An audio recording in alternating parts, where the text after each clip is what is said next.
याला म्हणतात संवेदनशीलता. कितीही पैसे मिळाले तरी शेगाव बार असोसिएशन कृष्णाच्या खुनांचे वकीलपत्र घेणार नाही. शेगाव तालुक्यातील नागझरी येथील कृष्णा कराडे या चिमुकल्याच्या खुनाने समाजमन हळहळले आहे. आरोपींना फाशी देण्यात यावी अशी मागणी समोर येत आहे. दरम्यान कृष्णाचा निर्घृण खून करणाऱ्या आरोपीचे वकीलपत्र घेणार नसल्याचा ठराव शेगाव बार असोसिएशनने घेतला असून तसे निवेदन तहसीलदारांना दिले आहे.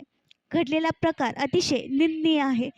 अशा अपराधी प्रवृत्तीच्या लोकांना आळा बसावा व त्यांना योग्य तो संदेश जावा म्हणून शेगाव वकील संघाने आरोपीचे वकीलपत्र न घेण्याचे ठरवले आहे.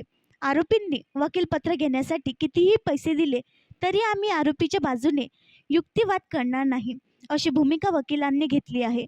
तसा ठराव वकील संघाने घेऊन त्याची प्रत तहसीलदारांना दिली.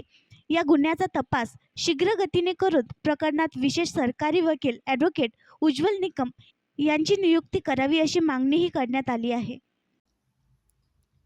आणखी नवीन व्हिडिओ पाहण्यासाठी आमच्या देशमुख एक्सप्रेस न्यूज चॅनलला सबस्क्राईब करा, लाईक करा आणि शेअर करा.